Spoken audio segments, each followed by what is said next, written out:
everyone. Welcome to the African Exodus show. I am your host, Tierney Cherie, here to you with another live show.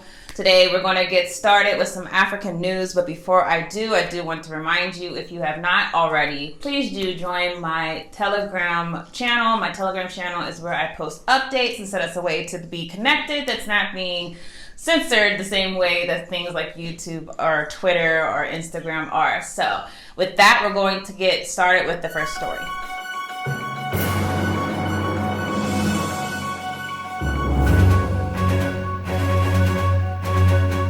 Israel kills 30 Palestinians in Gaza. Israel has killed 30 Palestinians and injured more than 90 others in air attacks on the Gaza Strip since Tuesday. This is as of Friday the 11th. The victims include 6 children and 3 women, as well as the head of the Palestinian Islamic Jihad force and his deputy. Palestinian factions in Gaza continue to fire rockets in retaliation from the besieged coastal enclave into Israel, killing 1 person on Thursday. Amid mediation efforts by Egypt, neither side seemed ready to do the worst flare-up since August, now into its 3rd day. They said, "We are at the height of a campaign, both offensive and defensive." That's what was said by Israeli Prime Minister Benjamin Netanyahu. He said that in a videotaped statement that was issued during a visit to an air base. He says, "Whoever comes to harm us, his blood is to forfeit." Unfortunately, this is not just people who are actively armed or people who are trying to combat Israel. Many of those who he is talking about happen to be children, happen to be people who have absolutely nothing to do with the conflict, because the way that the Israeli state has treated Palestinians is that just their presence, just their existence is a threat to the state of Israel. So they fire rockets very indiscriminately. They kill children, they kill women, they kill families, people who are unsuspecting without any warning. So this is something that obviously is not new. It's something that's been going on for a very long time. Yet we're kind of reaching a hit where the Palestinian state seems more and more like it's being weakened, not just being weakened internally, but also by the fact that its neighbors seem to be standing by as if they don't no longer care. At one time, believe it or not, the Arab states that seem to be aligned with Palestine in some type of way, at one time they actually tried to stand up for the Palestinians, but in this new global world order that we're in, that they've basically been silenced and they have capitulated to Western influence. And right now, Israel is being propped up as being this wondrous state. In fact, there was an article that was put out by the Economist that we're going to go through, because Israel just turned 75. And as it's just become 75, it's a glorious time for the Zionists, right? They get to celebrate the fact that this state that really probably should not have been by all accounts, but it is here, that this state now gets to exist while the Palestinian presence becomes weaker and weaker. So let's go over to that article right now. It says, at 75, Israel's amazing survival is threatened from within. This is being admitted by the Economist again. They said, as Israel marks its 75th anniversary, take a moment to admire, if you can. It has triumphed against the odds. Before it was declared independent in 1948, generals warned that it had a 55% chance of survival. Today, Israel is hugely rich, safer than it has been for most of its history, and a democratic, if you are prepared to exclude the territories it occupies. It has become overcome by wars, droughts, poverty, and few natural endowments other than human grit. It is an outlier in the Middle East, a hub of innovation, and a winner from globalization. Now, let's just insert some things. That is not the Israel state, the state of Israel. It's not standing on its own. You have something called U.S. dollars, U.S. intelligence, U.S. weapons, U.S. technology that has been funneled to Israel on a consistent basis. They're not standing on their own 2 feet on those points. But it goes on to say, yet, as we explained, Israel faces a different set of opportunities and threats in the coming decades. You can get a taste of this from the turmoil of recent weeks. A constitutional crisis over judicial independence triggered by the right-wing government of Benjamin Netanyahu, an eerie power vacuum in stagnant West Bank, and the rules of the old American-led order. And that's what we'll focus on in this video. The rules of the old American-led order being shredded as Saudi Arabia, Iran, and China cut new deals. In the 20th century, the risk of invasion threatened Israel's survival. In the 21st century, the danger is that the internal splits sap it at its strength and agility it needs to thrive. Israel's achievements are easy to take for granted, it says. After 1948, it built a liberal, gladiatorial democracy with fierce independent courts, celebrating, despite lacking a written constitution. After flirting with socialism, it embraced markets. In 1980, its GDP per person was about half of Germany's. Now it is 12% higher. It is 11 times richer than Egypt. Israel has more unicorn tech startups than the rest of the Middle East and more Nobel Prizes than China.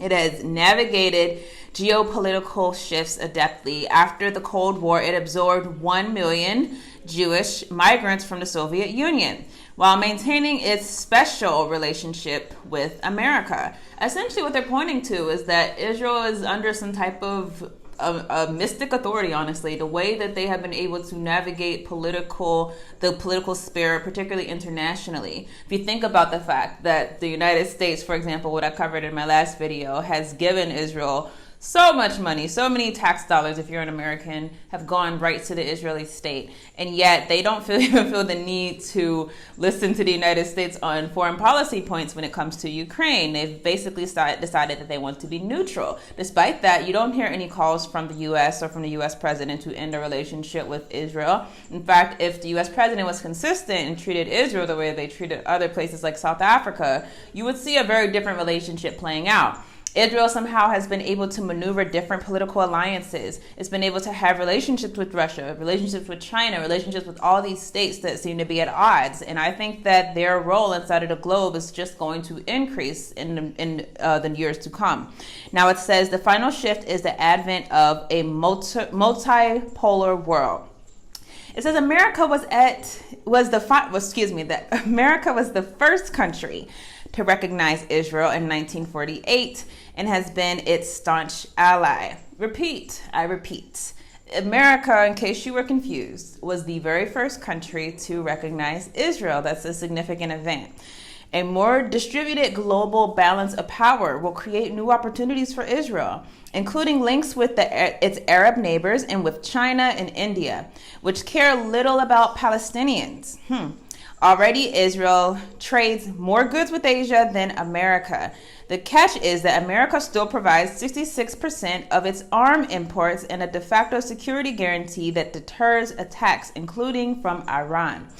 On Israel's present illiberal political path, public support for it in America will weaken and grow more partisan. 1 in 4 American Jews say that it is an apartheid state. So we see that there's becoming this more and more significant divide between Israel and the United States. It's only going to increase as things rev up, as far as what's going on in the war in Ukraine, as far as what's going on with these BRICS nations, which is something we're going to talk about next.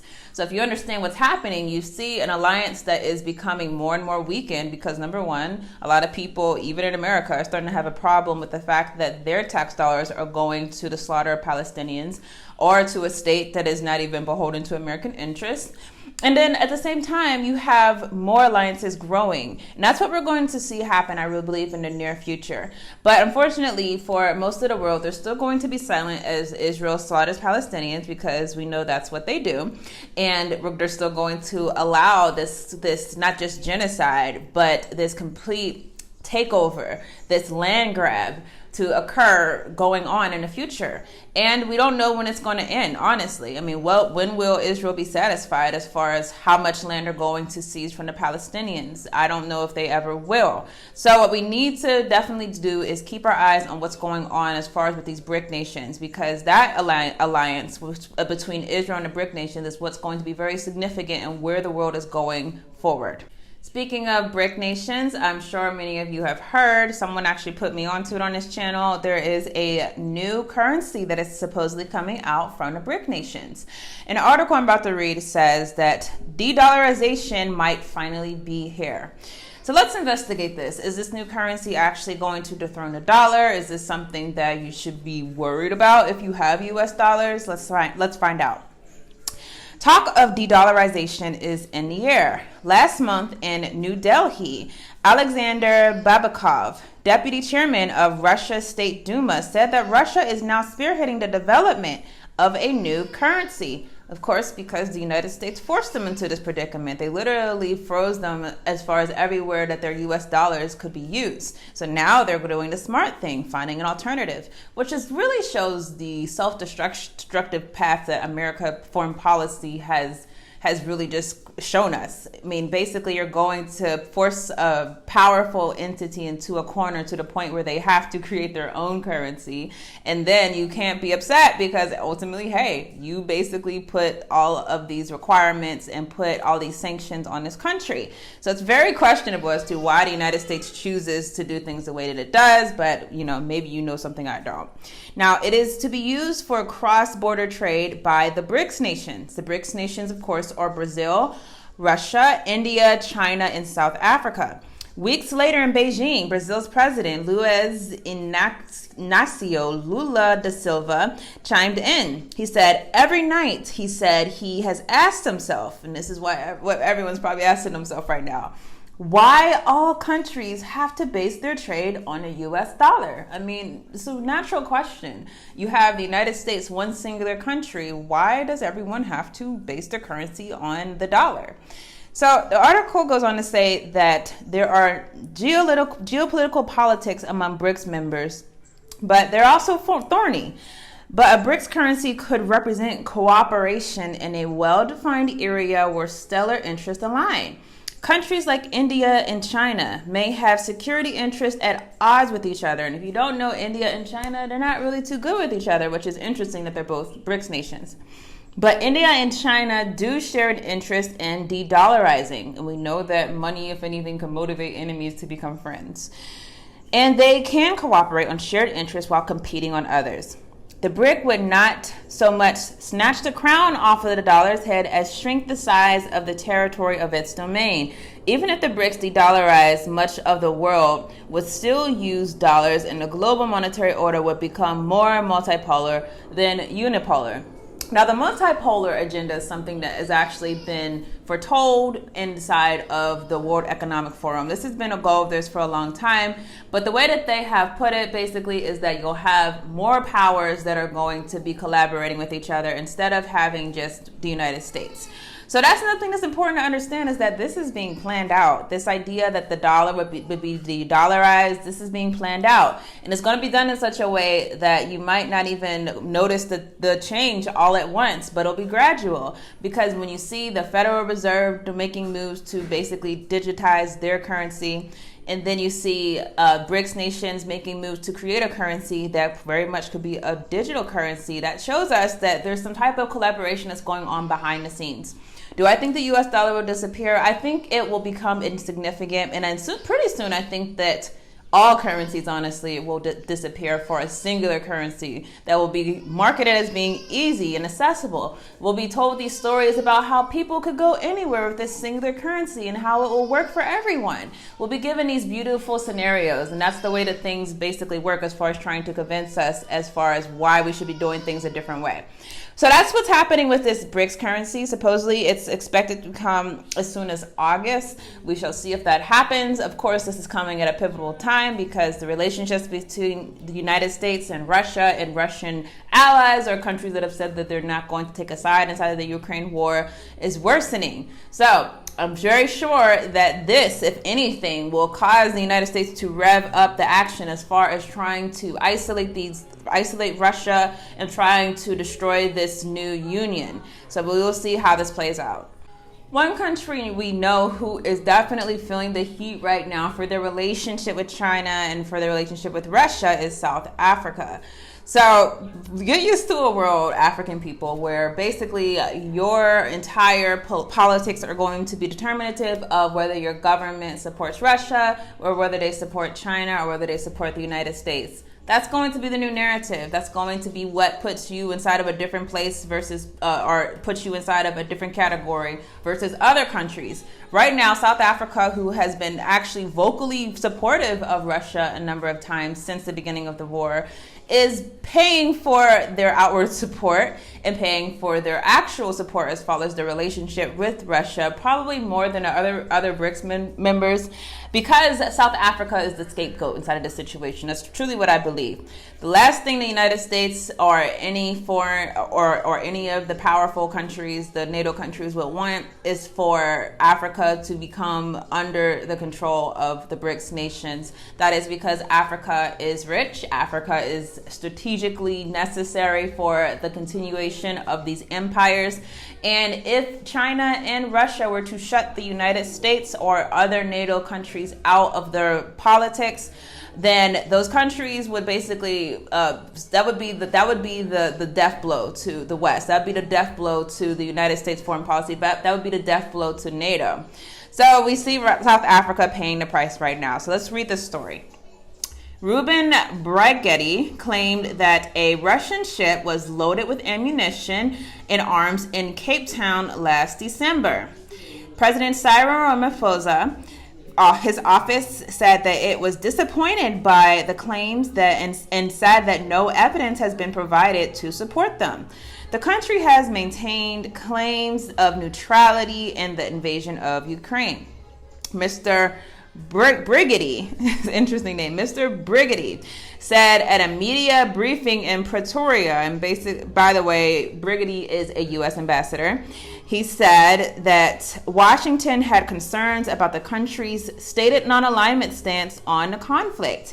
Now, who is Washington? You might be asking that your concerns about the non-alignment of an independent sovereign nation should matter. Well, we know, of course, this is how the world operates in the current world order, the Western world order, the U.S.-led world order. They feel like they can determine what other countries are going to do and that they have an opinion. And if they have an opinion, everyone must come and appease the United States. That's how they've been allowed to carry on for so long, but clearly things are changing. Now, he referred to the docking of a cargo ship in the Simonstown Naval Base between G and 8, not sure what that means. 6 and 8. So the 6th and the 8th of December last year, which he was confident uploaded weapons and ammunition as it made its way back to Russia. The presence of the ship, the Lady R, had seemed curious at the time and raised questions from some political politicians. The arming of Russia is extremely dangerous and serious, and we consider this issue to be resolved, Mr. Brigetti said, in a damning accusation that seems to have caught South Africa's officials off guard. It should not catch you off guard, South Africa or South African politicians, because you made the statement that you're going to stick with Putin, that you're not going to arrest him despite the fact that the ICC has charges against him, that you're willing to leave the ICC possibly if they try to force your hand inside of this. So don't let it become a surprise. This is not going to be the last accusation against South Africa. The U.S. has been critical for months about South Africa's continued cozy relationship with Russia. State Department Deputy Spokesman Vedant Patel told journalists on Thursday that the United States had previously raised concerns about the Lady R with numerous South African officials. Now, of course, the question I was asking is, how do you have so much intelligence on what's going on inside of South Africa that you even feel that you have the positioning to question what's going on inside of their port? Well, he said the United States would speak out against any country taking steps to support Russia's illegal and brutal war in Ukraine. but would not say whether there would be any repercussions for South Africa if the claims prove to be true. This proves, obviously, that the United States is at war with Russia right now. Proxy war is basically war without the formal declaration, and they're just proving themselves because you are trying to chastise another country for providing arms to another country that you're supposedly not at war with.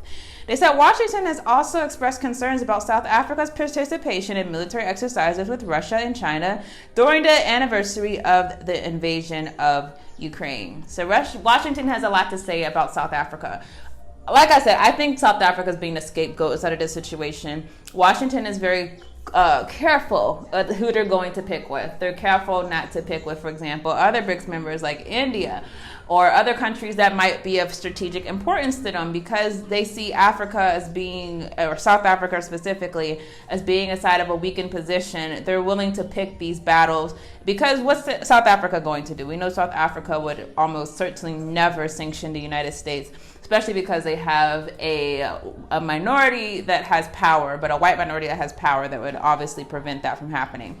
But we're going to see more of this. That's what I would say about this story. We're going to see more coming of this, especially as time draws near to this conference that's supposed to happen in the summer where South Africa is supposed to be hosting Russia. So we'll see how this goes. The next two stories are coming from the United States. Rasheem Carter, his fourth set of remains were discovered in the case of a man found decapitated with severed genitals in his mouth. Now, this happened while I was on break. This horrific story, this story that should make every single African based in the U.S. cringe, because you should know that your country really has not changed. It's changed as far as how they present things to you, as far as how they present the facts to you, how they present the politics to you. But it hasn't really changed as far as how safe you are and how safe you're not. In some ways, you might be feeling safer because maybe you can go to other neighborhoods, certain neighborhoods that your ancestors or your parents even couldn't go to when you were a kid.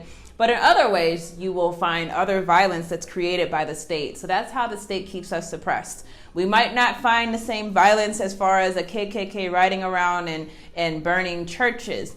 But certainly we'll find the same violence by the state violence being perpetrated inside of our neighborhoods, the arms that are given to people, to kids inside of our neighborhoods, the way that the state will put drugs in our neighborhoods. This is the way that they continue to control us, and that's all violence is. It's control. And this story really shows it because Rasheem Carter, if you look at it, it seems like a story where a black man stood his ground on something, and because of that, they felt that they were losing control. And the way that they decided to exercise control, the same way they have done it historically as far as the many, many hundreds of lynchings of African people, is to lynch this man. So just to read through some details, according to reports, Carter was a welder and was completing a contracting gig in Taylorsville, 100 miles from home. Carter's mother said the short-term job ended when he and the business owner got into an argument at the work site, which led Carter to fear for his life. Before disappearing, Carter allegedly went to Taylorsville Police Department twice about a group of white men following him in pickup trucks. The family's attorney, the best attorney, I guess, in the world, because he gets to be everyone's attorney, Benjamin Crump, wrote that Carter, who filed a police report, asked police for a ride to his hotel because he was scared, but they declined and told him that they are not a taxi service. Obviously, the thing that could definitely be the case is that the police might have even known the men who were following him. The fact that someone could say, I'm fearing for my life, and you could say, I'm not a taxi service, shows that you either really, really, really don't care, or you actually are a collaborator. But let's see. At some point, Carter allegedly texted his mother about not seeing eye to eye with the business owner, who Carter also said would be responsible if something happened to him. That's a very, very, very specific claim to make. If you're saying, hey, if something happens to me, if I disappear, if I pass away, this guy probably is the one who did it. That means this man must have said something so reprehensible, have made him feel so unsafe, that if he were to actually go forward and die, he would absolutely feel like it came from him. And that's very serious if you think about it. So he goes on to say, following the second visit to the police, Carter reportedly called his mother and told her that the phone battery was low. Carter was said to have pinned his location so a friend who lived nearby could pick him up, but he was nowhere to be found when the friend went 3 hours later. Trail camera photos apparently show Carter shirtless in the woods on the day he vanished. Detectives reportedly showed Carter's family the image a week before his body was found. The images do not show anyone other than Carter, authorities said. In addition to his head being severed from his body, family attorney Benjamin Crone alleged that the state crime lab gave the family's a box containing his head and a spinal cord. Oh my, I could not imagine. A head and a spinal cord. Carter's family also claimed that some of his front teeth were missing, suggesting an assault had occurred. Benjamin Crump said that Carter's remains were found in different locations, but the officials attributed to animals. His mother, Jones, reported that Carter's family worked with a private investigator who determined that Carter's severed, decomposing penis was found in his mouth, and his bones were broken and cut cleanly in a manner inconsistent with an animal attack. The investigator also alleged that the police bungled the investigation and failed to take Carter's disappearance seriously. What's more serious is that the police have to be covering something up. Someone doesn't die, just die from an animal when you have so much layered on top of layered, not just the threats, not just the injuries, but the relationship between the boss, everything coming together at once. Someone doesn't die like that and you get to just rub your hands clean and say, hey, we don't think it was a homicide. But the fact that they were willing to do that, the fact they weren't willing to take anything seriously makes me think that there's someone in the police department who could honestly be a part of what happened to him. So this is a horrible story, and it's a reminder that America has not changed. It's just not changed. If you think it's changed, don't be deceived. If you think that you're in a better situation there, don't be deceived. America finds new subvert ways. It evolves, finds other ways to oppress you, finds other ways to put you in your place, finds other ways to protect a system that's going to do violence to us. It just evolves. And this is a clear example of the fact that it just evolved into something where you have the police able to pretend that they don't know what happened to this man. And I really, truly believe that they do. So this is a very serious story, obviously. Definitely feel so sorry for this mother, and definitely prayers to her and Rasheem Carter's family. Definitely be safe out there, people. Wherever you are inside this world that is inflicted with violence, you have to be safe. You have to be safe. You have to stay prayed up, and you definitely have to make sure that depending on where you are armed. That's just a serious issue, I think. So let's go to the next story. Story of this segment: Gavin Newsom declines to endorse reparations checks proposed by California task force. No surprises from me. I hope that you weren't taken by this deception. So let's see what happened. California Governor Gavin Newsom declined to throw his support behind cash payments of up to $1.2 million for Black residents recommended by his reparations task force. The Democratic governor told Fox News on Tuesday that reparations meant to take responsibility for the country's history of slavery and systemic racism. It is about more than just cash payments. He called the task force findings a milestone in an effort to advance justice. The insult to you all, the fact that this would be a milestone, the fact that they realize that you are owed reparations, that's a milestone in itself, not the actual payment of reparations. These are the people you guys continue to vote for, continue to ask for things from.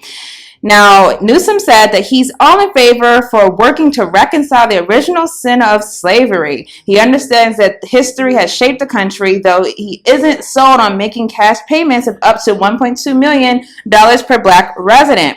He declined to endorse any specific recommendations by the task force while still praising its work, according to the publication.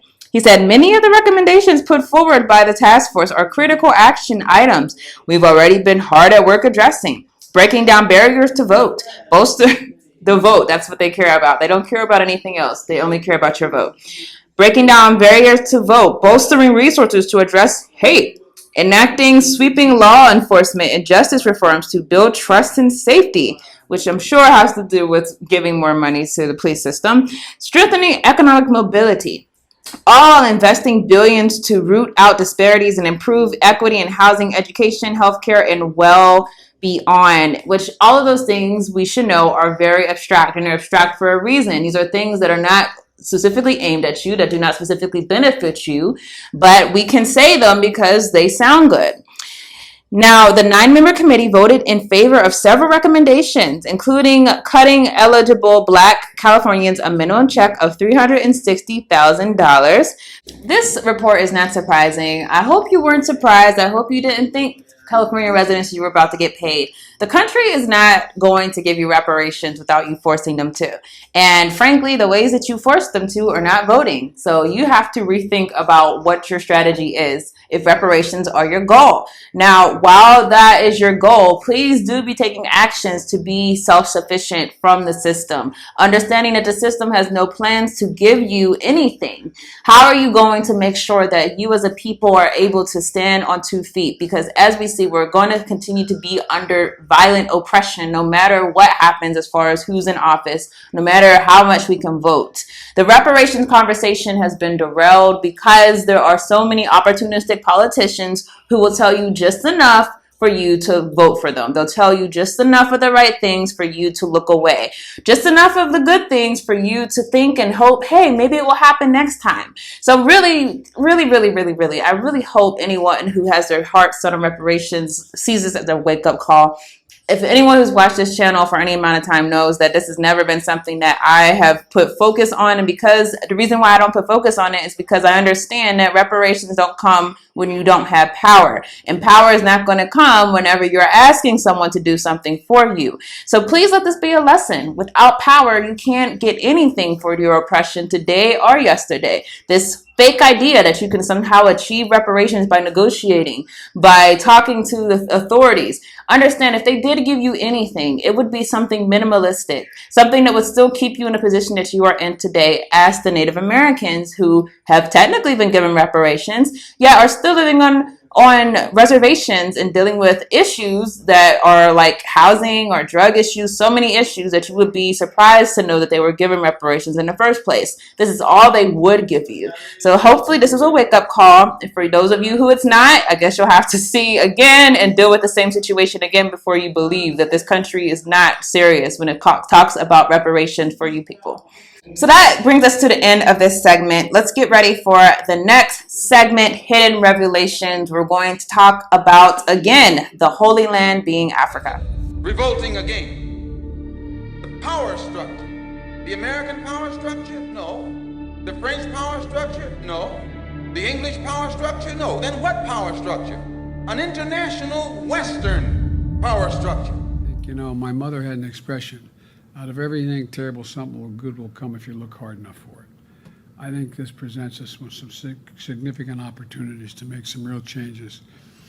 You know, we are at an inflection point, I believe, in the world economy. Not just the world economy, in the world. It occurs every 3 or 4 generations. As one of the top military people said to me in a secure meeting the other day, 60 million people died between 1900 and 1946. And since then, we established a liberal world order, and that hadn't happened in a long while. A lot of people dying, but nowhere near the chaos. And now is a time when things are shifting. There's going to be a new world order out there. There's going to be a new world order out there. And we've got to lead it. We've got to unite the rest of the free world in doing it. So anyway, I'm going to hush up, Mary, fire away. The COVID-19 crisis has shown us that our old systems are not fit anymore for the 21st century. It has laid bare the fundamental lack of social cohesion, fairness, inclusion, and equality. In short, we need a great reset.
This is an historic moment.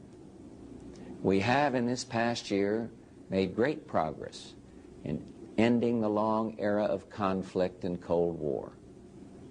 We have before us the opportunity to forge for ourselves and for future generations a new world order, a world where the rule of law, not the law of the jungle, governs the conduct of nations.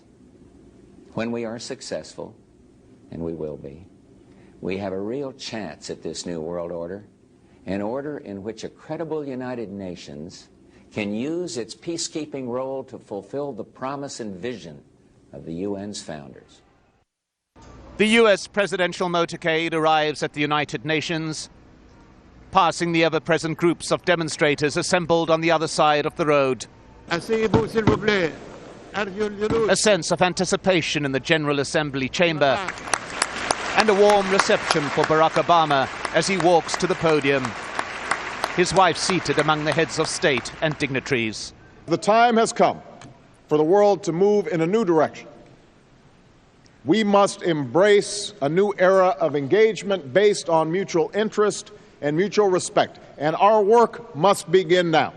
And the president outlined his vision of a new world order, in which the US would participate fully, one rooted on 4 basic principles: non-proliferation and disarmament, the promotion of peace and security, the preservation of our planet, and a global economy that advances opportunity for all people.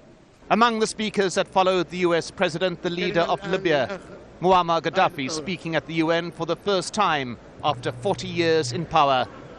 And waving the UN Charter, he called for an end to any permanent membership of the Security Council, arguing that small nations should have the same rights as the big. It was a speech that lasted well over an hour and covered subjects ranging from jet lag to political assassinations. And then the assassination or the killing of Kennedy in 63 or 62, the President of the United States of America. Why? We want to know who killed him. Somebody who by the name of Lee Harvey, and then another Jack Ruby killed Lee Harvey. Why did he kill him? Earlier, the UN Secretary General had opened proceedings, sticking to his allotted time, calling for international unity.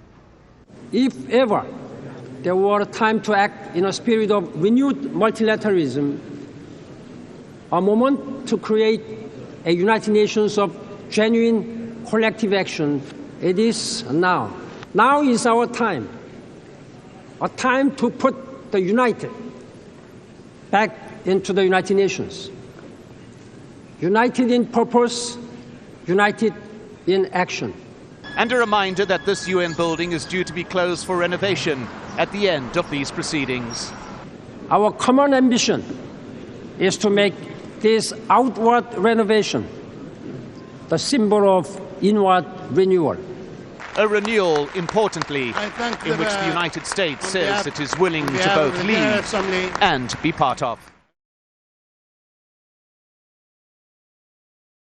Welcome back, everyone. I hope you enjoyed that break. We are here with our 3rd installment of Africa is the Holy Land for Hidden Revelations. So let's talk about where the real Holy Land is. Obviously, we've built up to this point. We talked about what a Holy Land is, the fact that the current Holy Land is in Africa. However, I did say in the previous video, I do not believe that the current place that we call the Holy Land is what is actually the Holy Land. Now, it's important to emphasize that this is not a new hypothesis. Many people have drawn this hypothesis, and I'm just building on top of what other people have already done. As such, I'm going to actually play a video where the research is so well done, I could not top it, and so I'm going to present this video to you, and of course, give commentary on it as we go. So let's get started and push play. By the way, when we finish this video, I'm actually going to give some scriptural references on top of those that are already given inside of the presentation, which I think will be very helpful to you. So let's go ahead and get started. The geographical borders of the biblical land of Israel are laid down in 3 places in the Hebrew Bible: in Genesis, Exodus, and Numbers. These 3 books contain a relatively detailed description of the region in Africa where the Israelite culture and civilization was centered. The references found in these books are many times obscure and ambiguous, and difficult to discern because of the absolute nature of the place names that are used as reference. That is a very important aspect of this entire understanding. And if you're going to research this topic, understand that too. We've been given names of different places that supposedly are inside of different places in Israel, the current state of Israel or Palestine. But if you actually look back at what the actual translations say, first of all, many of these places were given these names after the fact. After the fact, meaning like after colonization, after the dispersal of the Hebrew people, they were given names by people who are trying to align things with their understanding of the world.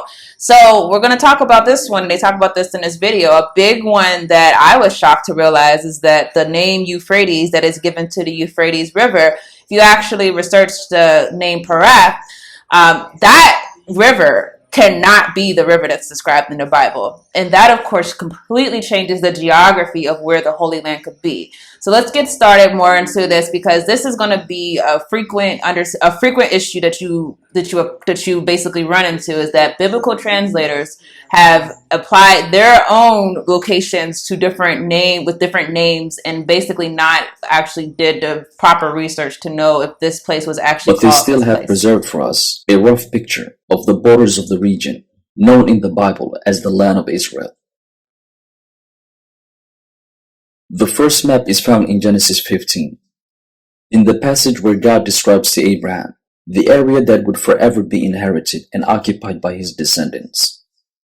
In the same day the Lord made a covenant with Abram, saying, Unto thy seed have I given this land, from the river of Egypt unto the great river, the river Euphrates, the Kenites, and the Kenizzites, and the Cadmonites, and the Hittites, and the Perizzites, and the Rephaims, and the Amorites, and the Canaanites, and the Girgashites, and the Jebusites. The area described in this Okay, this is worth emphasis. So the borders that were given to Abraham were from the Euphrates to all the way to the river of Egypt. I'm going to just show you a visual right now to help you understand. These were the borders that were given to Abraham. Now, of course, you probably noticed while looking at this, these borders don't match the current state of Israel. So what are people saying when they say this is the borders that the Lord, that Yah, gave to Abraham, yet these don't even match what we're looking at? So we're going to get more into that later on. Passage includes a very large and vast region in East and Northeast Africa. It begins with the river of Egypt, which, as we will soon see, stretch as far north as the edges of the first cataract in the city of Aswan. The borders then continue south towards the Euphrates River in Ethiopia. Yes, the biblical Euphrates River, which is a separate topic in itself, a topic which we will cover in a separate episode, was not located in Iraq, but actually in Ethiopia. But until then, all that we need to remember. By the way, I did my own separate research apart from what he was saying. And at first, I did not think that the river that he identifies in this video was the Euphrates, but actually just doing my own research and conclusions, I absolutely think that he's right about what the actual Euphrates is.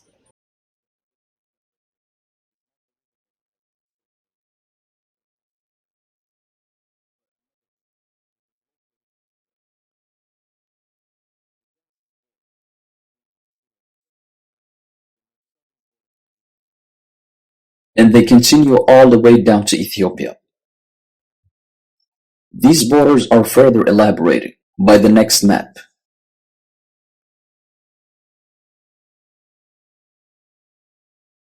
This map is complementary to the first map in Genesis.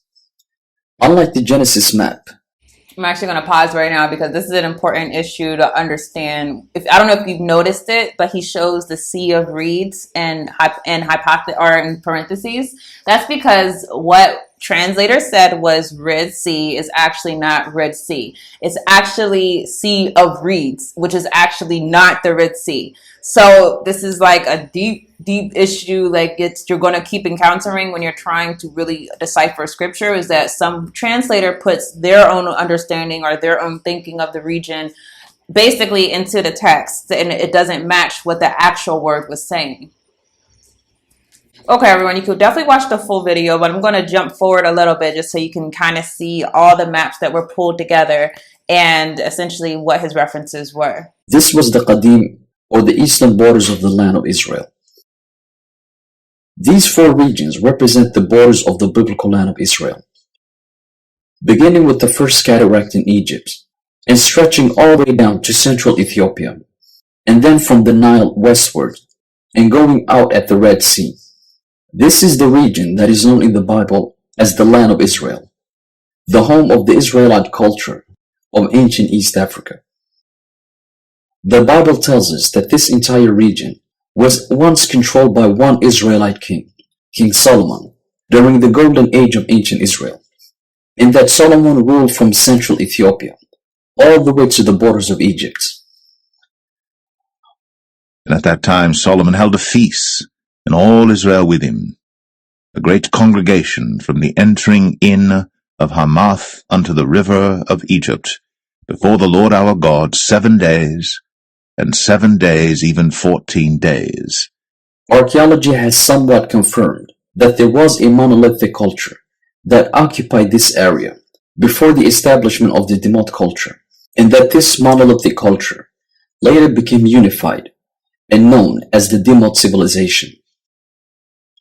Monroe Hayes quotes this discovery in his book, Aksum, An African Civilization of Late Antiquity. With the recent studies showing that in the late 2nd or early 1st millennium BC, the eastern part of the Tigray Plateau was included in a widespread cultural complex on both the African and Arabian Tehama coasts of the Red Sea, in contact with the lowlands of Sudan, and perhaps with the Nile Valley, while the western part was in contact with the people of the Gash Delta. These two regions of the plateau later became unified culturally and politically under the Demot monarchy, meaning the biblical Israelite monarchy. I actually want to go to some scripture to point out more specifically how we can know for sure that the land of Israel that has been described to us is absolutely not the one that we think is the land of Israel. So let's start with 1 Chronicles 18, 1 through 4. It says, Now after this it came to pass that David smote the Philistines and subdued them. And he took Gath and her towns out of the hands of the Philistines. And he smote Moab, and the Moabites became David's servants and brought gifts. And David smote Hadad-Rezer, the king of Zobah, unto Hamath, as he went to establish his dominion by the river Euphrates. So look again at where the river Euphrates is. Very far from the state, either the state of Israel today or ancient Israel. But the scripture right here is telling you that David's dominion went all the way to the river Euphrates. You see this numerous times in scripture showing that Euphrates was literally on Israel, was not a far distance from Israel. Let's go to another scriptural reference. 2 Chronicles 7, 8 through 10. It says, Also at the same time, Solomon kept the feast 7 days. We were just talking about this, the scripture that he referenced in 1 Kings. And he says, All Israel was with him, a very great congregation from the entering of Hamath unto the river of Egypt. So I want you to understand what modern archaeologists who have this viewpoint of the state of Israel being Israel, they say that where it says the entrance of Hamath, it's talking about a city. So let me read from this description right here. This comes from Biblical Gateway. They said Hamath, once Hamath, and once in the Apocrypha, Amathis, fortification, city, or citadel. And it says, it was built on both the banks of the Orontes River. The city was surrounded by hills and had a warm and humid climate. Every single time that you look up where is the modern day Hamath, they're going to give you this description of this city. Today, the city is actually called Hamath. The problem is that if you look at the biblical descriptions, it's not a city that they're talking about in the Bible. The Bible is not talking about a city, it's actually talking about an area or a country. So let's go back to the scripture and finish reading. It says, Solomon went to Hamath Zobah and prevailed against it. He built Tadmor in the wilderness and all the store cities, which he built in Hamath. So you see clearly in this scripture, it says he built cities in Hamath, meaning the current biblical archaeologists who tell us that Hamath is a city. How is he building a city in Hamath if Hamath is a city? Clearly, Hamath was not a city. It had to be a country or an area. It goes on to say he also built Beth Horon, the upper, Beth Horon, the nether, fenced cities with walls, gates, bars, and Belath, all the store cities that Solomon had, and all of the chariot cities, and the cities of the horsemen, and all that Solomon desired to build in Jerusalem and in Lebanon and throughout all of the land of his dominion. So not just one city, not two cities, many cities. Wherever this place that Hamath would be had many cities inside of it. Okay. So we go back to the first scripture I read, 1 Chronicles 18, 1 through 4. If you go to verse 3, it says, And David smote Hadad-ezer, king of Zobah, unto Hamath, as he went to establish his dominion by the river Euphrates. So Hamath has to be by the river Euphrates, meaning the river Euphrates has to actually be on the borders of Israel because Israel actually conquered Hamath. So this is just another showing that the Euphrates that we call the Euphrates today is not actually the Euphrates that existed in scripture. So that will wrap up this presentation for today. Do watch the full video from Biblical Revisionist. And in addition, he has so many videos that are very informative, very well laid out, evidence-based, gives a lot of credence towards his views. Ultimately, you're always encouraged, and definitely please just do it. Like, do your own research, do your own reading, go back and make sure that the scriptures that I cited actually match what they're supposed to, what I say them as saying, because that's very important that we not just take people's word for things, but that we actually take the time to do our own studies. Now, as far as next week, that is going to me be a very crucial point because we're going to talk about not just where the Holy Land is. We can see that it's in East Africa, but specifically what the scripture says, that the scriptures that were actually taken out of scripture, because the scripture doesn't just tell us where the Holy Land is, Shem's portion, but it also tells us where Eden is. And I'm sure many of you already know that Eden is in Africa. I've known that since I was a kid, right? But specifically where it is, I think has a lot to do with what you see is happening in geography. So we're going to go through the book of Jubilees next week. Jubilees, I believe, was literally removed from the biblical canon by the Catholic Church because it specifically identifies East Africa, like unequivocally. Tells you from the rivers, tells you where to go, tells you where to stop. It literally lays out East Africa as being where the actual Holy Land is, including Eden and also Israel. So if you want to know why there's a place in the Bible called Apocrypha where books are taken out, that's probably a big reason because it identifies things that you probably shouldn't know. We're going to go through those borders. We're going to go through the geography as laid out by the book of Jubilees. But for now, I hope that was informative for you. I hope to see you next week. And until then, you can enjoy this next segment. So please do enjoy the break. Prior to Abraham Lincoln, the government in this country said it was legal to hold Africans in slavery in perpetuity. Perpetuity is one of the University of Chicago words. That means forever. From now on. When Lincoln got in office, the government changed. Prior to the passing of the 13th, 14th, and 15th Amendments to the Constitution, the government defined Africans as slaves, as property, people with no rights to be respected by any whites anywhere. The Supreme Court of the government, same court, granddaddy court of the one that stole the 2000 election, Supreme Court said in its Dred Scott decision in the 1850s, no African anywhere in this country has any rights that any white person has to respect at any place, anytime. That was the government's official position, backed up by the Supreme Court, that's the judiciary, backed up by the executive branch, that's the president, backed up by the legislative branch, and enforced by the military of the government. But I stopped by to tell you tonight that governments change.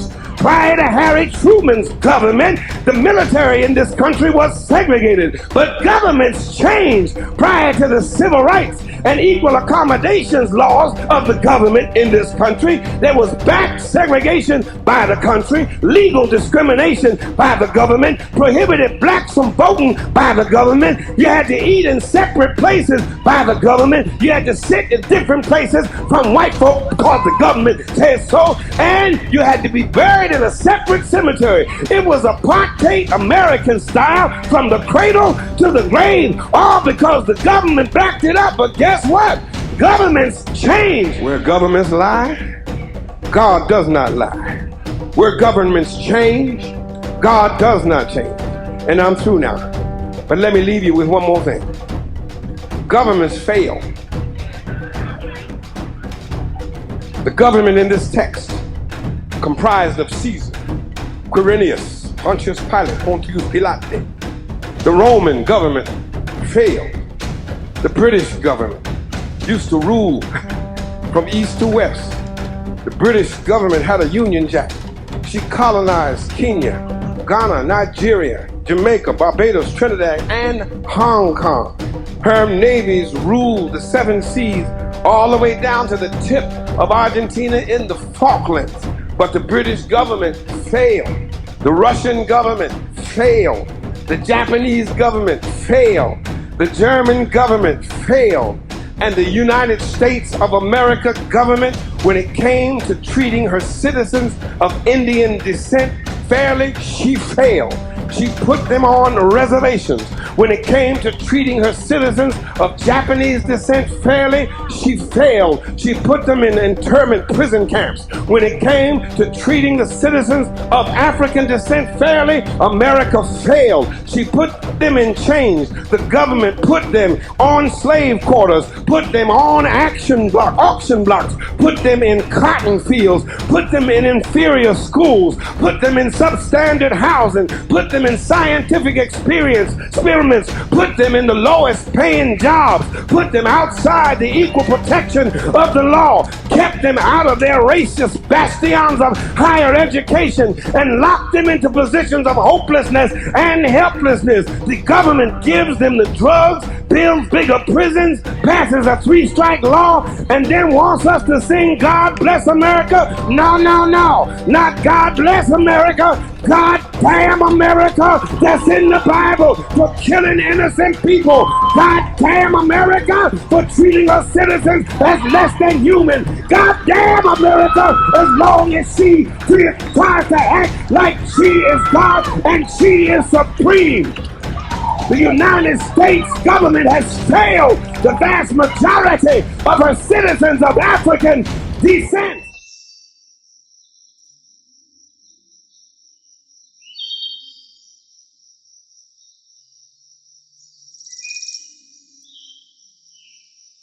Greetings, everyone, and welcome back. This is the third segment, Set Apart, where we talk about what it means to be set apart and what it means to be self-sufficient, what it means to not depend on a system that is adverse to you. Today, we're going to read from 2 books. The one book I read from the first week, that is Surviving Off-Grid. I want to read another section of this book, but also we're going to read from a famous book that you might have come across called Behold a Pale White Horse.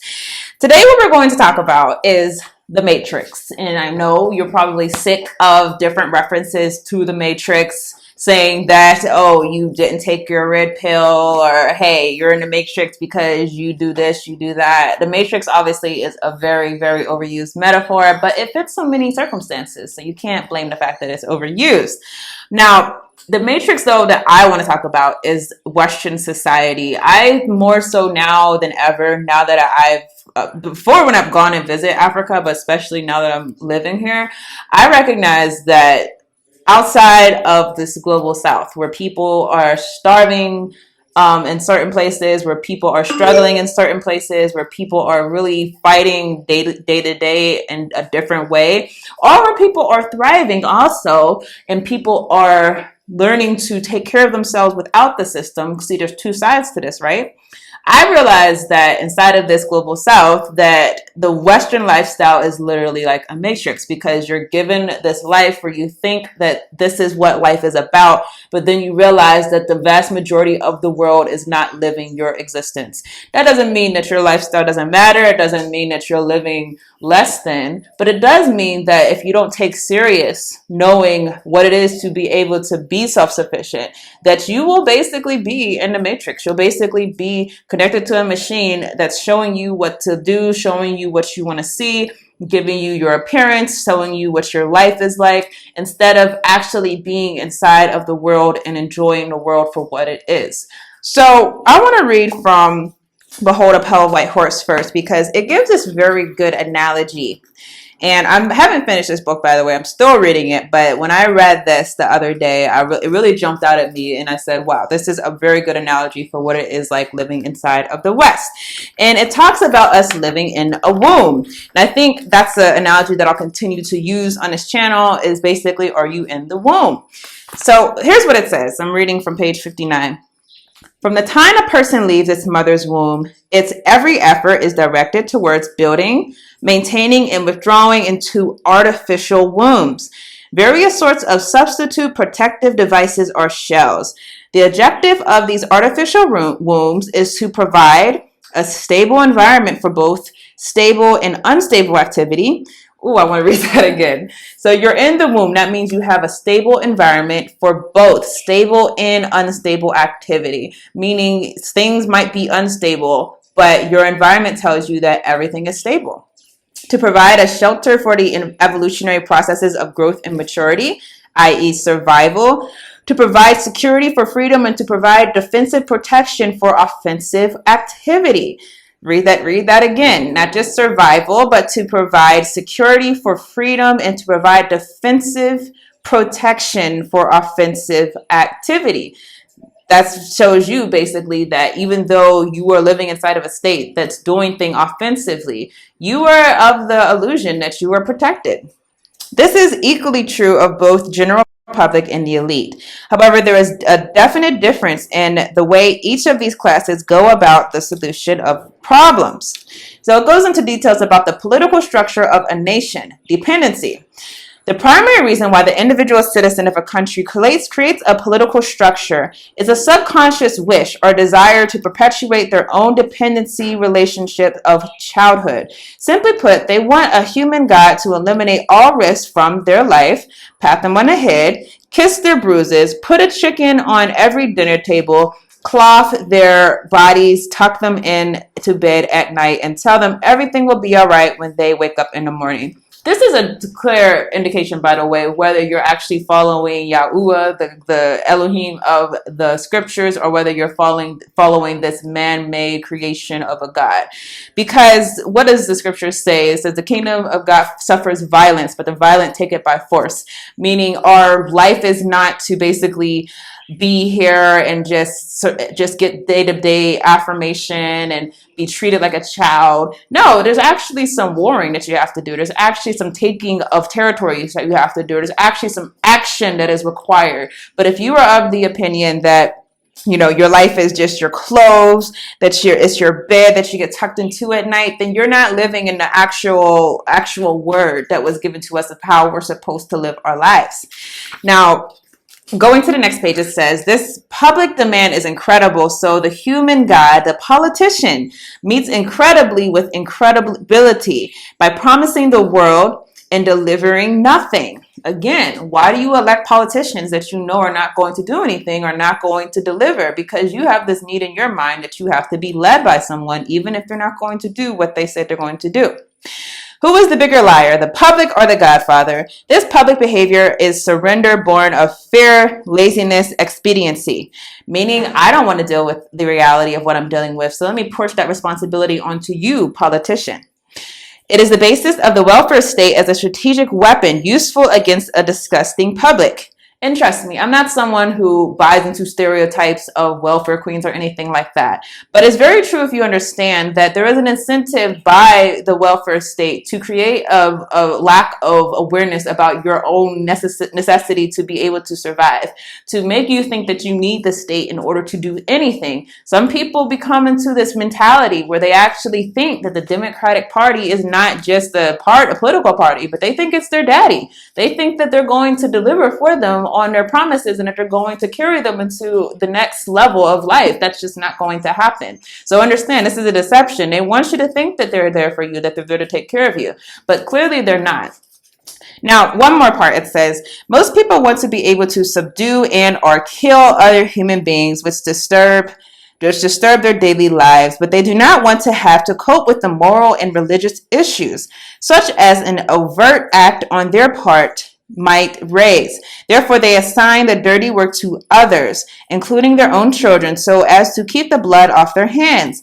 They rave about the inhumane treatment of animals and sit down to a delicious hamburger from a whitewashed slaughterhouse down the street and out of sight. But even more hypocritical, they pay taxes to finance a professional association of hitmen, collectively called politicians, and then complain about corruption in their governments. Let's even take it further, because this is really, to me, a good illusion of U.S. foreign policy. If you are in the matrix of the West, you are probably completely kept away from why it is that you live in such a nice, stable society or organized society, because you have been completely put in the darkness about what happens, what created this society. America was not always this nice, stable place. No, America went and stretched its tentacles around the world in order to make that stability happen. So the fact that you go to the grocery store and you have bananas that are imported from Panama, that you have oranges that come from Dominican Republic, that you can go down the street and you can have a gold ring, and the ring comes from South Africa. The fact that you have this convenience is literally a direct causal relationship to the U.S. military, to the U.S. CIA, to the global dominance, to the global Western hegemony that has created this world for you, created this womb for you, where every convenience you ever need is a trip to the store, is a phone call away. Now we have Amazon. It's a delivery away. All of these conveniences, they're convenient. Don't get me wrong. I mean, just definitely things are more convenient in the West, but they're conveniences that come at a cost, and you probably will never see that cost, especially if you only watch the mainstream news. So with that, I think this is a good segment to go to the book Surviving Off-Grid, because this section that we're going to get into, it's going to talk about what it does to you when you are dependent on the system, when you're living in the womb, what it can do to you if things go wrong, what happens if the host actually loses its ability to give nutrients to you, to take care of you. Well, this is a good example. So the 80-20 rule, and why I believe that it is overly optimistic. In every field of endeavor in which I have ever engaged, especially while I was back in the world, serving the world, acting in concert with it as a cog in its machinery, there existed what was called the 80-20 rule. Many of you have heard it, the 80-20 rule, which, by the way, it's not Steve Harvey's rule, in case you're wondering, but it's flexible and it changes based on context. There are innumerable different situations of genres, but in general, it goes like this. You might say that 20% of people do 80% of the work, while 80% of people do 20% of the work. 20% of people are producers, 80% of people are consumers. 20% of people provide 80% of the benefits that sustain society. 80% of the people provide 20% of the benefits. While years ago, I was in a survival-related course and the instructor used the 80-20 rule, he said that 80% of people are victims just waiting to happen, while 20% of people are rarely victims because they are intelligent, engaged, they are aware, and they are responsive. Well, I'm going to go on record as disagreeing with the 80-20 rule in this case. I do not believe that anywhere near 20% of people are producers, workers, or survivors. I believe that in the West, not necessarily, again, in the global South. I believe 20% is overly optimistic in virtually any situation. It is most certainly is overly optimistic when it comes to survival. In reality, most of the people you know, likely including you, I remember when I got to this part of the book, I just felt like he was talking to me. He said, if examined in a historical context, you are now viable or sustainable, meaning that you are not viable or sustainable, meaning that they would not survive even a short amount of time after a systemic failure of the JIT, industrial consumer life support grid that is our world today. I call this industrial consumer life support system the perpetual 72 degree consumer womb. Another womb again.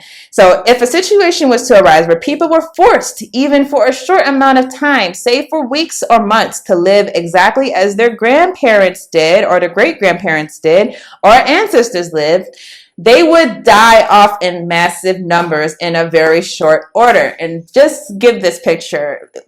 Picture this as what he's talking about. He says, here's an example. Even rural electrification was underway during the Depression of the 1930s. If a huge systemic disaster wiped out the entire electric system in America for a whole year, there likely would be 0 deaths that could be directly attributed to the power outage, meaning you probably won't die because the power goes out. So our base number is 0. By contrast, a similar unexpected and systemic loss of electrical power across the whole of America today would likely lead to deaths in the millions, meaning likely the hundreds of millions if the outage were to last for a single year.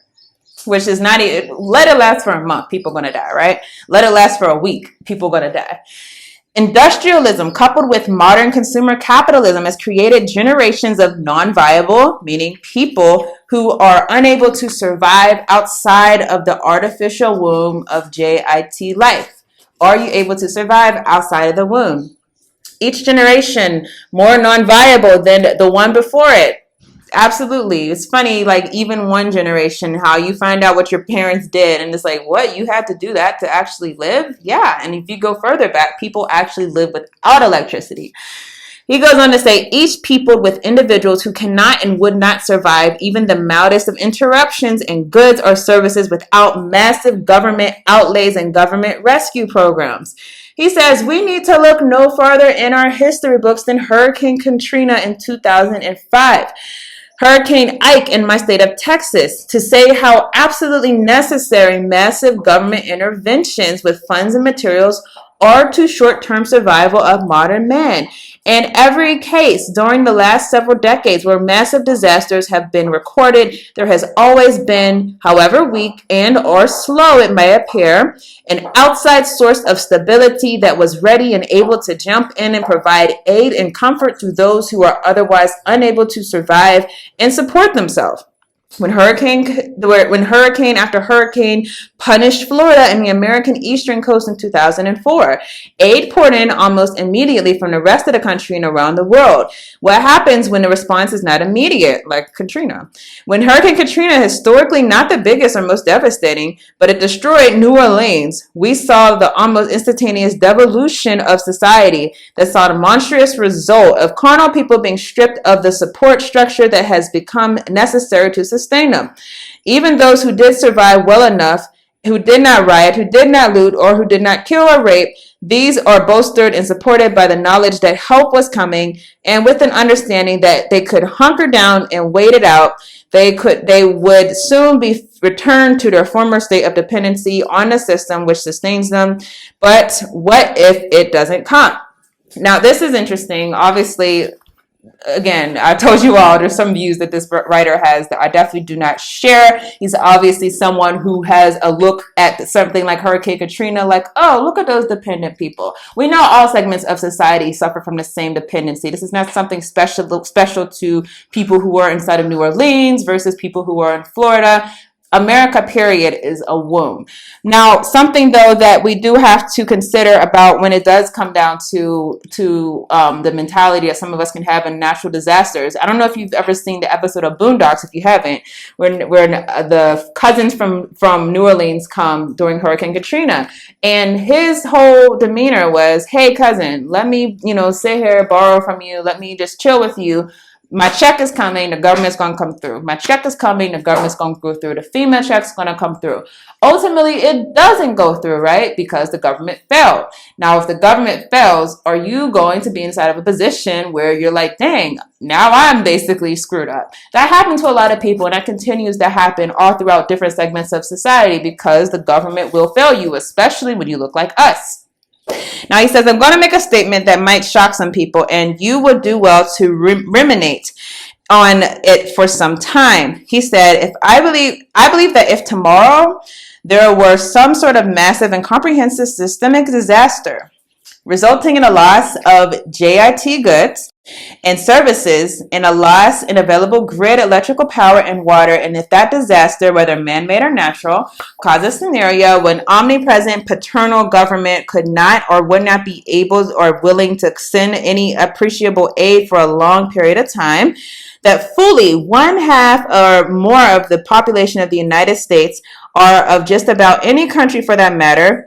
Again, this is specific to the West. I mean, that has to be emphasized. It's coming from a Western mindset. But he said would die in less than a year. 150 million deaths in less than a year just in the United States. And I believe that my prediction is probably on the conservative side. But Rome never thinks it can fail. And this is why I'm emphasizing it's just the West, because a lot of people live without power inside of the global South. But if you are someone who is dependent on the grid, consider that.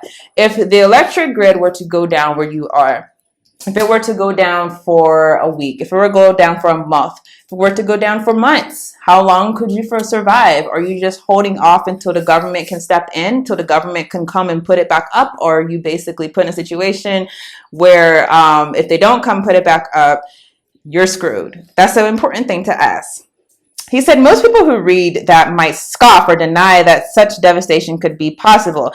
Like the Romans in 410 AD, they cannot conceive that any such thing could ever come to pass, nor can they begin to quantify the difficulties and realities of what will occur when such a thing does come to pass. Emphasize, it will come to pass, specifically for, I believe, America. He said, if Americans today were forced without warning to live just for 1 year exactly, like their ancestors 150 years ago, the greater part of them would die in a very short amount of time. This is exactly what I mean by the perpetual 72-degree consumer womb. This is very definition of a system that is not viable, that is unsustainable. Most modernists are likely to disagree with me because most modernists do not have any idea what life would be, even on a very short-term level, without the government-sponsored artificial womb that has been created for them and in which they live now, in a remarkable departure from the historical experience of hundreds of billions of people who lived before our age. For the entire lifespan of virtually everyone who reads this, there has been a system in place to support and provide for all of those who are unable or unwilling to take care of and provide for themselves and their families. Now, be sure to understand me. I do not mean to say that people are unwilling to go to work. If it has proven anything at all, our age has proven that men and women are willing to do all manners of dehumanizing and mind-numbing work, so long as they believe that they are not ever to be made uncomfortable. I am saying that the most modernists are unable or unwilling to provide and support for their families outside of the comfortable and unsustainable JIT system. That has put everyone within it at risk. We are several generations removed from the last generation that had to make it off the land without a safety net or an artificial system which piped in their food, water, electricity, whatever else was necessary for their survival. I'm just going to finish this paragraph.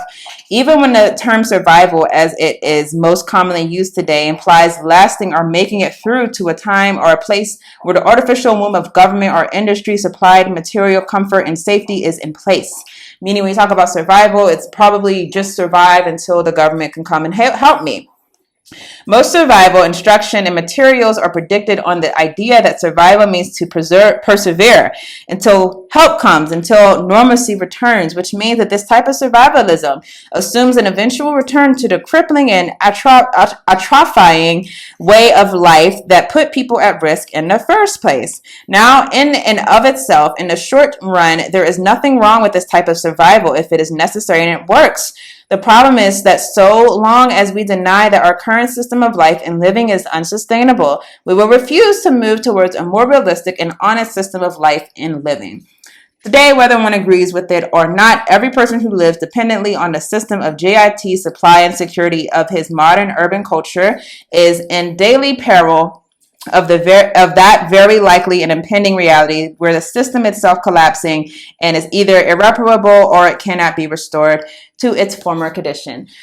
So this was a lot, and I think there's some big points that I'm going to focus on. Number one, ask yourself, if the grid were to go down, that means that your grocery stores are not getting food. That means that the government will eventually have to shut down. You're not going to get water through your pipes. That means that if you're in somewhere that's colder, that eventually the electric company won't be able to heat your home. You won't have heat. How many of you would honestly be able to survive? Because I'm telling you right now, me in this current state, even in Ghana, I wouldn't be able to survive. I'm making active efforts to be able to survive without the system because I realize that I'm in a womb of its own. Are you inside of a womb? Are you inside of a womb where if your host were to die, you were to go down with it? If the system were to deplete, would you be depleting with it? Very important questions. Also, very important point that he makes. 150 years ago, no question, I'm very sure that our ancestors would have been fine with the system going down, with the state going down. They would have known how to get water, how to grow food. They would have known how to clothe themselves, make their own clothes. Let's go back before slavery and colonialism. Even better, there would have been a knowledge of how to hunt, of how to be organized in a society without a state, with how to move and maneuver, how to use your resources, herbs, things like that. That knowledge was plentiful. So it's the knowledge that we had and we lost. Because for the sake of technology and for the sake of industrialization, we've lost our sense of survival and what it actually means. So hopefully that was helpful. We're definitely going to keep going with the segment and keep looking at different ways how we can become self-sustaining. Like I said, this is a journey that I'm on. It's not a race, but in a way it kind of is a race because like he said, we're living inside of a system that we know will implode at some point. Will we be ready when it implodes? That's definitely a crucial question. So with that, we're going to get ready for the last segment, that is weather forecast. And with that, I will see you all after the break. And the Bible's a book about race. It's so funny that they tell you don't deal with race, but the Bible is about race. The reason why they tell you don't deal with race is because there's a people hiding. They hiding throughout history, and they are the enemies of God. And so that's the reason why they are the ones over your education and over your movies and over your TVs and over all of your communication. And they got up above us and taught us. Basically, our enemies taught us. And that's why your enemy teaching you is a great weapon. It's a great weapon. If I can teach my enemy, then that's a great weapon for me because I can teach him what I want him to know and not give him the correct information. You must understand that the powers that be, the elite powers, you could call it Illuminati. All y'all studied Illuminati. Y'all studied all of that stuff before. You could call it Illuminati or the Rothschild, the bloodline families, whatever you want to call it. But the powers that be understand that they are fighting against our God. They understand they're not atheists. They want you to think they're atheists, but they believe in our God. They just believe in Lucifer as their God. And so Lucifer is the one that has empowered them through hidden knowledge to gain the wealth of the nations. And so the wealth of the nations is given into the hands of a certain people. Are you hearing what I'm saying? And they're using that wealth to destroy the earth. That's what their job is, because the Bible says that Lucifer appears out of chaos. The New World Order comes out of chaos. So the people that he has empowered has to do enough wickedness and evil to bring destruction so he can come and take over a system that they broke. Now, through his prophecy, we're going to identify Esau today, because you need to know who he is. He says, behold, thy dwelling shall be the fatness of the earth, and the dew of heaven from above. And by the sword thou shalt live, and shalt serve thy brother. And it shall come to pass when thou shalt have dominion, which means you're going to get up above your brother at some point, that thou shalt break his yoke from off thy neck. And Esau hated Jacob because of the blessing wherewith his father blessed him.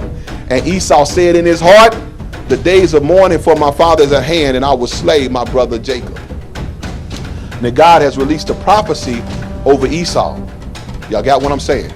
And he's telling you who his descendants are going to be. Y'all there? They only going to dwell in the good. Fatness means good, the best. They going to dwell in the best of the earth, right? And they going to get what they get by war, sword, conquering. Y'all, come on, talk to me. So they going to be warlike people that love the war, and they going to live in the best places in everybody's nation.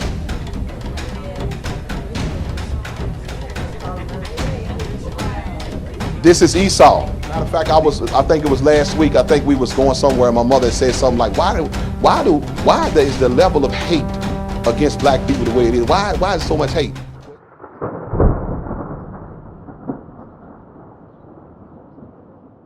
Greetings, everyone, and welcome to our final segment, Weather Forecast. Last week, we talked about the eventual end of the Catholic Church, an institution that has existed for generations, for centuries, and has oppressed many people, killed many of y'all's people. We're going to touch back on the Catholic Church because there's some historical context that I think give credence to the prophecies that we read in Revelations, those prophecies being that the Catholic Church clearly is the whore of Babylon, and really also there's a lot of thought that not just the whore of Babylon, but the Catholic Church also is the false prophet. Now, this is something that I don't definitively have an absolute, yes, this is the case, but there's some historical things that we could look to that could give us some idea of who the false prophet is or whether it is the Catholic Church. So first, let's just go back for review's sake to the scripture that we went through last week. It says, then one of the 7 angels who had 7 bowls came and spoke with me, saying, come here, I will show you the judgment of the great prostitute who sits on many waters, in whom the kings of the earth committed acts of sexual immorality, and those who live on the earth became drunk with the wine of her sexual immorality.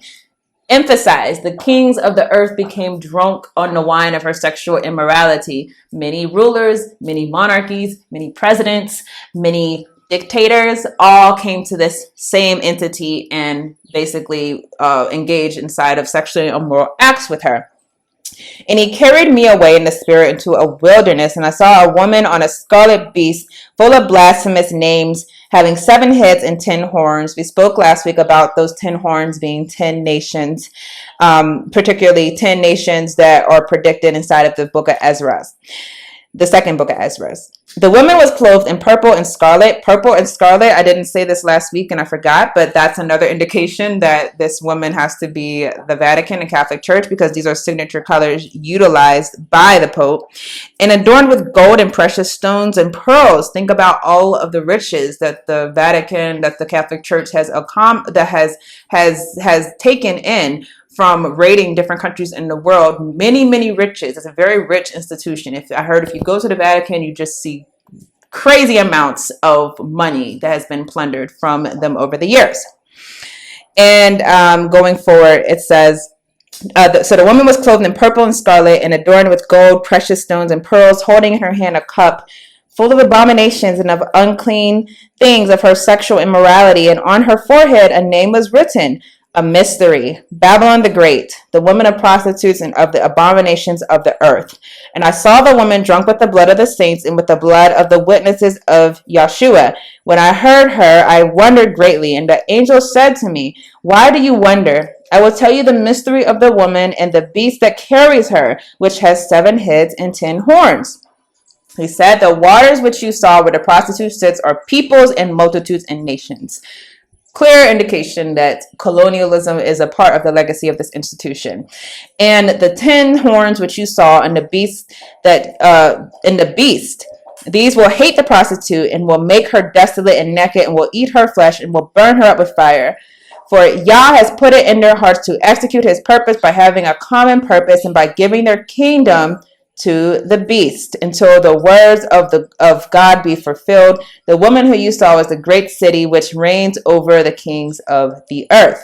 So we're going to go to another scripture. That's Revelations 13. This is the scripture that talks about the false prophet. We're going to go with verse 1 through 28. And so let's start. The dragon stood on the shore of the sea, and I saw a beast coming out of the sea. It had 10 horns, 7 heads, same beast, right? Then the 10 crowns on the horns, and on each head a blasphemous name. The beast I saw resembled a leopard, but had feet like those of a bear and the mouth of a lion. The dragon gave the beast his power and his throne and great authority. The dragon is Satan, Lucifer. One of the heads of the beast seemed to have a fatal wound, but the fatal wound had been healed. The whole world was filled with wonder and followed the beast.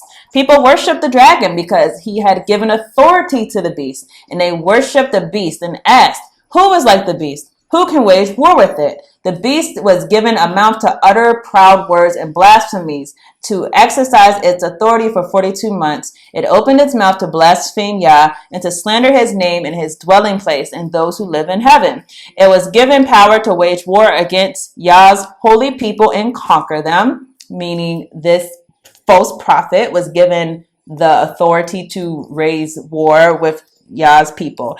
It was given authority over every tribe, people, language, and nation. All the inhabitants of the earth will worship the beast, all whose names have not been written in the Lamb's book of life, the Lamb who was slain from the creation of the world. Whoever has ears, let him hear. If anyone goes into captivity they will go. If anyone is to be killed with the sword they will be killed. The cause for patience and endurance and faithfulness on the part of Yah's people. Then I saw a second beast coming out of the earth. It had 2 horns like a lamb, but it spoke like a dragon. It exercised all authority of the first beast on its behalf, and it made the earth and all its inhabitants worship the first beast, whose fatal wound had been healed. It performed great signs, even causing fire to come from the heaven and earth in full view of the people. Because of the signs, it was given power to perform on behalf of the first beast. It deceived the inhabitants of the earth. It ordered them to set up an image of an honor of the beast who was wounded by the sword and yet lived. The second beast was given power to give breath to the image of the first beast, so that the image could speak and cause all who refused to worship the image to be killed. It also forced all people, great and small, rich and poor, free and slave, to receive a mark on their right hand, on their forehead, so that they could not buy or sell unless they had the mark, which is the name of the beast or the number of its name. This calls for wisdom. Let the person who has insight calculate the number of the beast, for it is the number of men, 666. So this describes what many call the false prophet, the fact that there's another beast who's going to point the world to worship the beast, worship the image of the beast. Is this the Vatican? Many people have thought this is going to be the Catholic Church. I don't definitively, know. None of us definitively know with much prophecy. There's some that you can say, yeah, I have a pretty good idea. But it could also be that this is a figure that's going to draw all attention to the Antichrist. That's very much a possibility too. However, I do want to look through history about what has the Catholic Church relationship been to other rulers, because that might give us an indication as far as why this could be them if it is them. So we're going to talk about how Pope Pius, came to regret his deal, they say, with the Pope and Mussolini. So to give everyone an image, or to give everyone a frame of reference, the Pope had a very close relationship with Benito Mussolini. Mussolini was the dictator who took over Italy, who was a part of the axis of evil. That's the word that's given to the axis, which means Hitler, Mussolini, and also Japan. I'm not sure the name of the leader of Japan, but basically World War II, the Axis powers. And Mussolini specifically went into Africa. He was going to conquer East Africa in the name of his society. So it says, in his maiden speech to the Italian Parliament in 1921, Benito Mussolini had spoken of the historical importance of the Catholic Church. That's right, the murderous dictator Mussolini had a good admiration of the Catholic Church. When Mussolini became prime minister in October 1922, the new Pope Pius XI knew he had a politician with whom he could deal. By January 1923, Mussolini had held a secret meeting with the Cardinal Secretary of State and had agreed that the Jesuit Fra Pietro Paci Venturi should serve as a direct personnel channel between the Pope and Mussolini. In this fast-paced and well-written historical narrative, David Ketzer tells the story of the relationship between Mussolini and the Vatican during the reign of Pope Pius XI, demonstrating the extent to which the Church acted as a pillar of the fascist regime, while the Pope frequently called on fascists to serve the moral, social, and religious interests of the Church. That's right. The Pope was trying to use the fascist governments to basically have leverage through the church. That's really what, or for the church. That's really what this relationship was about. So Mussolini granted favors to enhance the role of the church in Italy, while the Pope saw many advantages to be gained from the strong, sympathetic government in Rome. Neither Mussolini nor the Pope had any love for parliamentary democracy. I want to emphasize that again. Neither Mussolini nor the Pope had any love for parliamentary democracy. Both were willing to see the dissolution of the Popular Party as a vehicle for promoting Catholic interests and could just as easily be served as from a direct link between the Pope and Mussolini. It was Italy's relationship with Germany that threatened the continuing relationship between Pius and Mussolini. When Hitler became German Chancellor in 1933, the Pope acted to secure a concordat with Nazi Germany, but when Hitler was found to be less accommodating than Mussolini, because the Nazis frequently and deliberately violated the Concordat, with a closer relationship between Germany and Italy after 1936, Pius feared that Italy might emulate Germany in persecuting the church and sought to warn the Italians against close links with Germany. Mussolini ignored the Pope's warning that a ban on racially mixed marriages was in violation of a concordat. The ailing Pius made a final gesture to secure Mussolini's attention. The Pope invited the bishop and cardinal to attend a celebration of the 10th anniversary of the Lateran Agreements on February 11, 1939, when he planned to speak out against the fascist violation of the Concordat. The Pope died that day before the scheduled celebration, however. Pacelli took charge of the Vatican on the death of the Pope, destroyed the copies of the Pope's prepared speech, and returned a draft to the encyclical against racism to Lafarge. In March 1939, Pacelli was elected Pope, styling himself Pius XII as in defiance of his predecessor. He also moved to change the direction of the papacy by restoring good relations with the fascist regime, just as he took the initiative to improve relations with Hitler. What are some key attributes of the Catholic Church, of the Vatican specifically, that show you that they might have that role of false prophet? Well, they're trying to use this. Well, let's back up actually, because it's important to know this.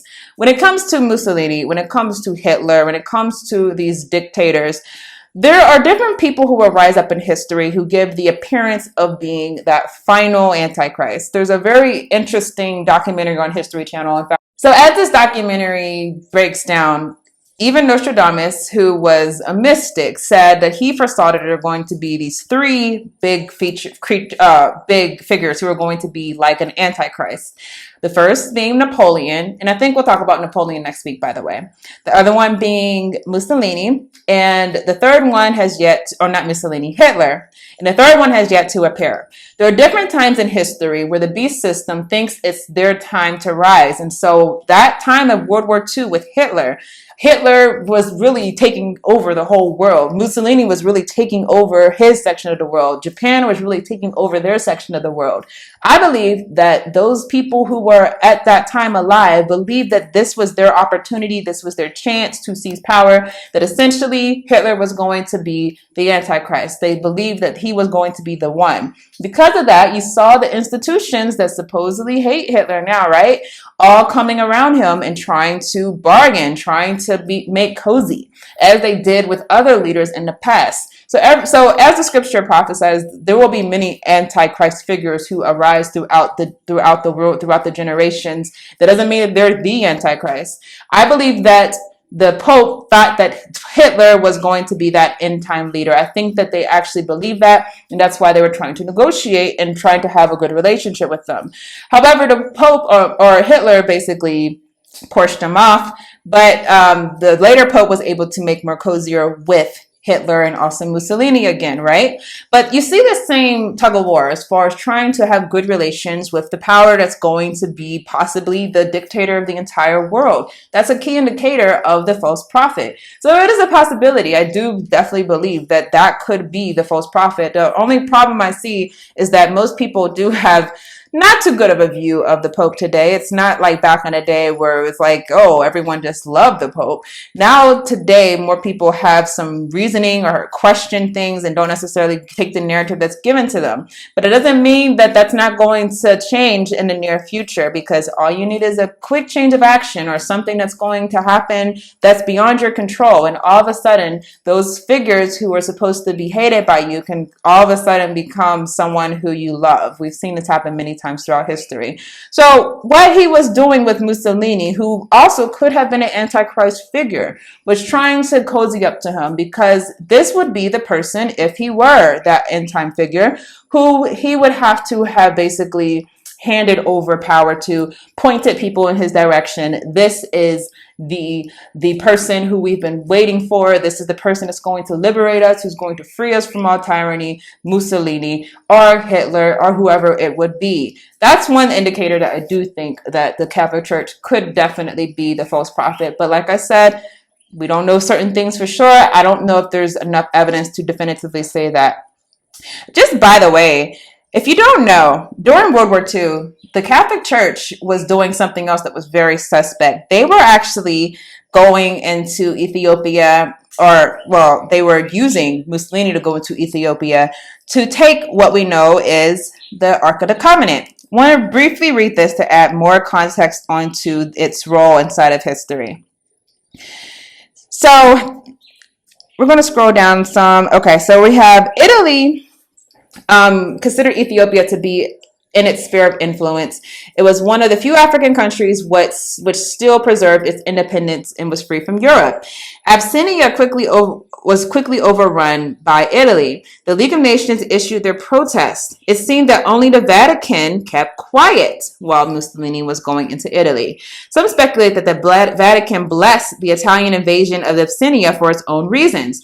One, the Ethiopian Orthodox Tewahedo Church called itself the original Christian faith, as did the Roman Catholics at the Vatican. Certainly, it didn't sit well with the Ethiopian Orthodox Tewahedo Church, who refused to accept the Pope as the supreme leader of the Christian faith. Pope Pius XI was careful not to personally endorse the Italian invasion on Abyssinia, but the political backlash from Catholics worldwide would be enough reason to not support the war publicly.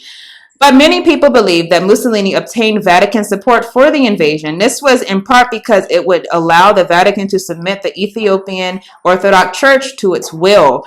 Although Pope Pius XI was fairly quiet during Italy's occupation of Abyssinia, many other members of the Vatican were much more vocal. Archbishop Turano was quoted as saying, "The war against Ethiopia should be considered as a holy war, a crusade. Open Ethiopia, a country of infidels and schismatics, to the expansion of the Catholic faith." There's the search for the Ark. Ethiopia, with its long, rich history of Judaism and Christianity, claimed to possess the one artifact that most desired by all the major regions, the Ark of the Covenant. The Vatican was certainly aware of its claim.